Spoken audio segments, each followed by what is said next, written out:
मैं जब पाकिस्तान गया था प्रोग्राम के लिए, तो पहली मर्तबा मैं ट्रेन से गया था। उसके बाद 3 बार और गया हूँ, तो वो मैं बाई प्लेन गया हूँ। तो लाहौर तक तो मैं बस से गया था, वो जो चल रही थी पहले बस जो चली थी दिल्ली से लाहौर तक, समझौता जो अटल बिहारी वाजपेयी जी के दौर से शुरू हुई थी, तो उसके बाद चलती रही, उसमें गया था मैं। तो लाहौर से कराची तक जब ट्रेन पे गया तो वहाँ की ट्रेनें तो ऐसी थीं कि फ्री का पाउडर लगता था चेहरे पे, इतनी धूल उड़ती थी।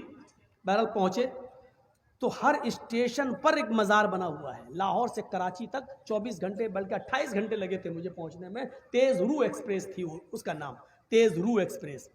उस एक्सप्रेस पे मैं बैठ के गया था, तो जैसे यहाँ हमारे हिंदू भाई मंदिरों के सामने हूँ हिलाते हैं, ऐसे ही वहाँ खिड़की वाली सीट के लिए लोग लड़ते हैं मुसलमान लोग। और हर स्टेशन के ऊपर एक मज़ार बना हुआ है, और वो भी ऐसे ही जाते हैं जो भी मज़ार गुजर रहा है बाबा सर झुकाते हुए ऐसे कर रहे हैं, बाबा मज़ार ऐसे, और गुजर रहे हैं। मैंने कहा ओह, मैंने कहा सही जगह आया हूं तकरीर करने के लिए। हिंदुस्तान में इतना तो है कम से कम कि ट्रेन में बैठकर कोई आदमी अगर स्टेशन से कोई मज़ार गुजर रहा हो तो कम से कम यहाँ का मुसलमान ऐसे नहीं करता। ऐसे वो करता तो जिंदा लड़की को देख के करता है, लेकिन मज़ार को देख के नहीं करता है ऐसा।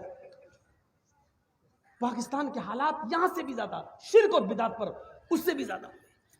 तो हम आपको जो बताना चाहते वो ये बताना चाह रहे हैं कि योग नहीं है, पूरा योग सिर्फ नमाज के अंदर है। और इसके बाद कृष्ण जी क्या कहते हैं, अर्जुन युजीत सततमात्मानम, इसको बराबर पकड़े रहना, इसको कभी छोड़ना नहीं। योगी युजीत सतत मातमानम, सतत पकड़े रहना, कभी मत छोड़ना, राह से स्थित था। अगर एक दिन भी छोड़ दोगे तो धर्म पे कायम नहीं रहोगे, एक दिन भी छोड़ दोगे तो धर्म पे कायम नहीं रहोगे। अल्लाह के रसूल ने भी तो यही कहा, जानबूझकर अगर नमाज छोड़ दोगे, कसदन मन तरक सलात मुतअम्मिदन फकत कफर, जिसने कसदन नमाज छोड़ दी, जानबूझकर छोड़ दी, उसने कुफ्र किया। अल्लाह के रसूल ने भी तो यही कहा कि धर्म पर कायम नहीं रहोगे। एक अल्लाह के सामने खड़े हो जाओ, इससे ज्यादा तौहीद और नमाज कहां मिलेगी। अब किताबें बुरी नहीं है, गीता रामायण ये सब रोशनी दे रही है, कुरान भी रोशनी दे रहा है। भाई सूरज का काम क्या रोशनी देना। अब सूरज की रोशनी में चमगादड़ अंधा हो जाए, उसको दिखाई ना दे, तो इसमें सूरज का क्या कसूर है। कुरान रोशनी दे रहा है, मुसलमानों को दिखाई ना दे, तो इसमें कुरान का क्या कसूर है। गीता और रामायण वेद रोशनी दे रहे हैं, इसमें अगर हमारे हिंदू भाइयों को और पंडितों को दिखाई ना दे तो इसमें इन किताबों का क्या कसूर है। एक अल्लाह के सामने खड़े हो जाओ, यच्चतातिमा लो, अपनी पूरी आत्मा वही लगा दो, ऐसे इधर उधर मत देखो, अपनी पूरी आत्मा वही लगा दो, दिल से निराशीर, सबसे निराश हो जाओ, ऊपर वाले से नहीं, परिग्रह वो सब कुछ देने वाला। लीजिए आगे कृष्ण जी कहते हैं, पंचम समय कर्तव्य, हाय अर्जुन 5 वक्त ये पूजा करो, 5 वक्त।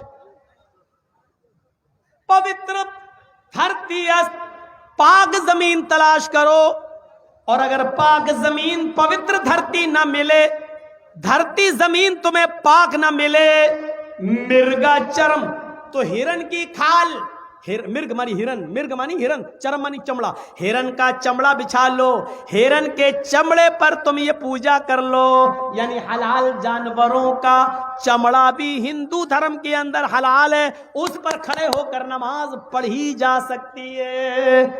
तो ये दूसरी चीज भी हमारे हिंदू भाइयों के अंदर मौजूद है। समानता देखिए आप, कलमा भी है, नमाज भी है। आइए एक चीज और दिखा दें, औरतों में जो पर्दा है हमारे यहाँ, वो हिंदू धर्म के अंदर भी पर्दा है। समानताएं देखिए, आज पर्दा हिंदू धर्म के अंदर भी है औरतों का। खामखा बहस चल रही है, जीन्स फटी है, लड़कियां फटी जीन्स क्यों पहन रही हैं, नहीं पहनना चाहिए। एक बीजेपी का नेता बोल दिया, तब से आग लगी हुई है। लड़की कह रही वाह साहब, पाकिस्तान में भी बवाल चल रहा है इस वक्त। मालूम है आपको क्या बवाल चल रहा है? पाकिस्तान की औरतें बोर्ड निकाल निकाल के घूम रही हैं और बैनर निकाल निकाल के घूम रही हैं, सड़कों पे आ गई हैं, मेरा जिस्म मेरी मर्जी। कितने बच्चे हम पैदा करेंगे ये मेरा पति तय नहीं करेगा, ये हम तय करेंगे। रात में कितनी बार एक महीने में मिल सकता है ये तुम तय नहीं करोगे, ये मेरा जिस्म मेरी मर्जी। ये चल रहा है बवाल। मर्द कौन होता है बच्चे पैदा करने वाला? हमको कितने करना है ये हम तय करेंगे, ये बवाल चल रहा है। देखिए अभी होता क्या आगे चलकर। हिंदुस्तान के अंदर भी एक बवाल चल रहा, फटी जींस। बोलो नहीं, अगर किसी लड़की को अपनी बेटी समझकर इतना कह दो कि बेटा बेटी तुम हमारी बेटी जैसी हो, ये तुम फटी हुई जींस नहीं पहना करो बेटा, अपने घर में नहीं हो बाहर हो, कुत्तों की नजर हड्डी पे पड़ती है बेटा, ये मत दिखाया करो, इतना कह दो तो बवाल हो जाएगा। लो साहब, अरे मैं जो पहन रही वो सही है, तुम्हारी खोपड़ी गलत है, तुम्हारी सोच गलत है। कलिया चक का इलाका था, एक मीडिया वाली चली आई मेरे पास, मुंह में माइक घुसड़ के पूछ रही है सानिया मिर्जा के बारे में आपका क्या ख्याल है। मैंने कहा किसी का नाम लेके हमसे मत पूछिए, आप नाम क्यों ले रही हो? कहा नहीं नहीं नहीं आप ये बता। मैंने कहा इस्लाम में पर्दा है। कहा कि वो स्कर्ट पहन के खेलती है घुटने से ऊपर कपड़ा, तो आपको क्या प्रॉब्लम है? मैंने कहा मैंने तो कोई प्रॉब्लम नहीं बताई है। भारत में बहुत से लोग नंगे घूमते हैं, जैनी बाबा वगैरह, हमने तो आपत्ति नहीं जताई है। सबको अपने धर्म पर अमल करने का अधिकार है।